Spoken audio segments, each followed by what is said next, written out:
Sir ఇప్పుడు హైదరాబాద్లో కనుక చూసుకున్నట్టయితే వెస్ట్ జోన్లో చాలా రేట్లు పెరిగాయి. ఇప్పుడు జనాలు కూడా మనకు వెస్ట్ జోన్ నుంచి వేరే జోన్‌కి ఏదైనా మారితే ఎక్కడ బావుంటుంది? ముంబై హైవేలో పరిస్థితి ఏ విధంగా ఉంది? అక్కడ ఇన్వెస్ట్‌మెంట్ పెట్టొచ్చా? ముంబై హైవేలో ఇప్పుడు ఓఆర్ఆర్ దాటిన తర్వాత మనకు మొత్తం ముంబై హైవే కనెక్టివిటీ వస్తుంది. పటాన్ చెరువు నుంచి నిమ్స్ వరకు. ఆ ఏరియాలో ఎక్కువగా ఫార్మ్ ల్యాండ్స్, ఓపెన్ ప్లాట్స్ ఇలా చాలా జరుగుతున్నాయి. అక్కడ ఇన్వెస్ట్‌మెంట్ పెడితే ఎలా ఉంటుంది? ఫ్యూచర్ బావుంటుందా? లేదా? దానికి సంబంధించిన విషయాలు కూడా తెలియజేయగలరు. మీరు అడిగిన క్వశ్చన్ నాకు జోక్ అవుతుంది. ఎందుకంటే స్వీట్ షాప్‌కి వెళ్ళి ఏ స్వీట్ బాగుంటుందంటే ఏం చెప్తారు? అన్ని స్వీట్లు బాగుందని చెప్తారు. సో రియల్ ఎస్టేట్ మన తెలంగాణ ఏ స్టేజ్లో ఉందంటే ఎస్పెషల్లీ హైదరాబాద్ ఎక్కడ ఇన్వెస్ట్ చేసుకున్నా గోల్డ్ మీద పట్టిందల్లా బంగారం. అది స్ట్రైట్. సో అయితే మీరు స్పెసిఫిక్గా ఒక అంశం లేవగొట్టారు. ఏంటంటే ముంబై హైవే ఎలా ఉంటుంది? అసలు ప్రజలకి ముంబై హైవేలో ఏం ఏరియాలు కవర్ అవుతాయనే చెప్తాం. NH65 నేషనల్ హైవే 65 మనకి గచ్చిబౌలి, కోకాపేట్, నియోపాలిస్, తెల్లాపూర్, కొల్లూరు, ఇష్నాపూర్, పటాన్చెరు, ఐఐటి, కంది, సంగారెడ్డి, రుద్రారం, పెద్దాపూర్, సదాశివపేట్ అప్ టు జహీరాబాద్ ఇంతవరకు వెళ్తుంది.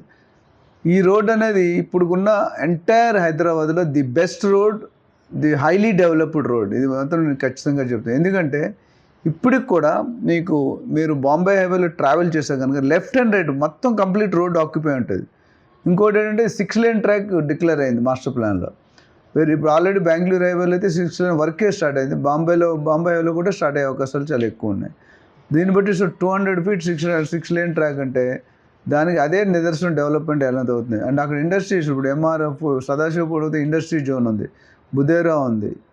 అట్లా మీరు చూసుకుంటే నెక్స్ట్ 10 yearsలో this is going to be a gold mine for real estate. It may be another Kukatpally, another Gachibowli అక్కడ డెవలప్డ్ అవ్వనుంది. ఇప్పుడు రేట్లు ఎట్లా ఉన్నాయంటే మెయిన్ రోడ్ 200 ఫీట్ రోడ్ ఫేసింగ్లో 25 to 35, 40,000 రేంజ్లో 200 ఫీట్ రోడ్ ఫేసింగ్ బిట్లు ఉన్నాయి. అంటే ప్రాజెక్ట్స్ అక్కడ కనుక కొనుక్కుంటే కనుక 5 to 6 yearsలో 120% డబుల్ అవుతుంది. అట్లానే 10 years ఆగితే 4.5 times to 5 times అవుతుంది. అది దానికి ఉన్న పొటెన్షియల్. అండ్ ఇన్ఫ్రాస్ట్రక్చర్ మీకు చూసుకుంటే దీని ఇంకా మెయిన్ పాయింట్స్ అంటే ఓఆర్ఆర్కి కానీ, RRRకి కానీ, ఎయిర్పోర్ట్కి కానీ చాలా కన్వీనియంట్. 1/2 hour డిస్టెన్స్లో 20 to 30 minutesలో మొత్తం ఎక్కడికైనా రీచ్. అంటే ఈ ఓఆర్ఆర్ వచ్చిన తర్వాత బెస్ట్ బెనిఫిట్ ఏంటంటే ఎక్కడికి వెళ్ళాలన్నా మనకి ట్రావెల్ టైం తగ్గిపోయింది. అండ్ ఇంకో బెస్ట్ ఏంటంటే గంటకి 100 నుండి 120 కిలోమీటర్లు వెళ్ళే స్పీడ్ ఆ రోడ్డు ఫెసిలిటేట్ చేస్తాయి. సో దీనివల్ల ఏమవుతుందంటే అంతకుముందు 2 గంటలు పట్టేది, ఇప్పుడు గంటలో వచ్చేస్తాం. So that's the advantage. అంతకుముందు వీడియోలో చెప్పుకున్నాం, తెలంగాణ బార్డర్ నుండి హైదరాబాద్ సెంటర్కి రావడానికి 4 నుండి 5 గంటలు పడుతుంది. ఒక్కసారి RRR రెడీ అయిందంటే డెఫినెట్గా హాఫ్ డిస్టెన్స్ 1.5 to 2 hours మీరు హైదరాబాద్ రీచ్ అయిపోతారు. ఇవన్నీ దృష్టిలో పెట్టుకుంటే కనుక Mumbai highway is one of the best place to invest. మీరు ఎక్కడైనా ఐఐటి కంది వచ్చిన తర్వాత కూడా ఐఐటి పక్కన చాలా సరౌండింగ్స్ అయినాయి. ఇప్పటికే దాదాపు నాకు తెలిసి 30-40 వెంచర్లు already completed and sold out. And ఇంకా 25-30 వెంచర్లు ఆన్ గోయింగ్ ఉన్నాయి. సో ఇక్కడ కొనుక్కునేటప్పుడు ఏంటంటే జనరల్గా 3 రకాల ఇన్వెస్ట్మెంట్ ఉంటాయండి. మీరు దేనికోసం కొనుక్కుంటున్నారు? Capital consumption కొంటున్నారా? అంటే ట్రేడింగ్ కోసం కొంటున్నారా? లేదంటే రెంటల్ ఇన్కమ్ కోసం కొంటున్నారా? లాంగ్ టర్మ్ ఇన్వెస్ట్మెంట్ కోసం కొంటున్నారా? ఇది క్లారిటీ ఉండాలి.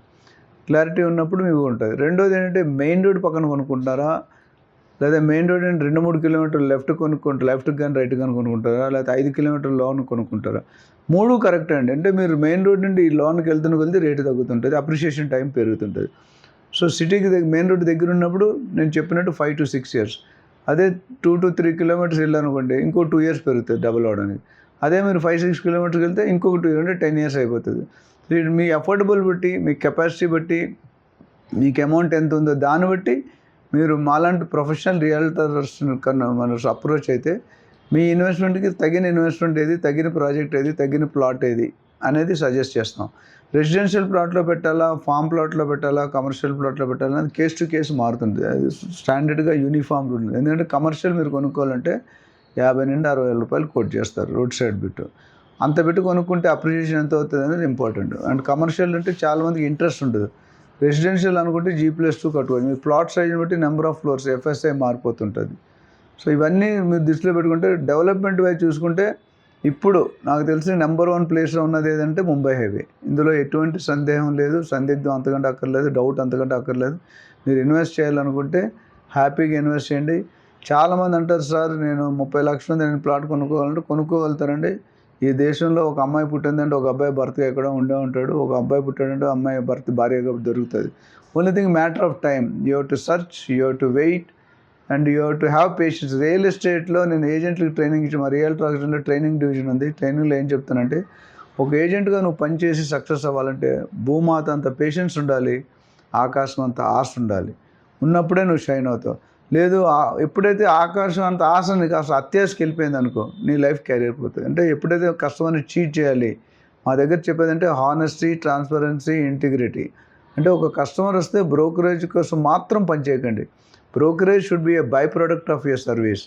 మీరు చేసినప్పుడు, మీరు సర్వీస్ ఇచ్చినప్పుడు కస్టమర్కి ఒక బ్రదర్ లాగా, ఒక గైడ్ లాగా, ఒక అడ్వైజర్ లాగా మీరు బిహేవ్ చేయండి. మీ బాడీ లాంగ్వేజ్ చూడండి, మీ యాటిట్యూడ్.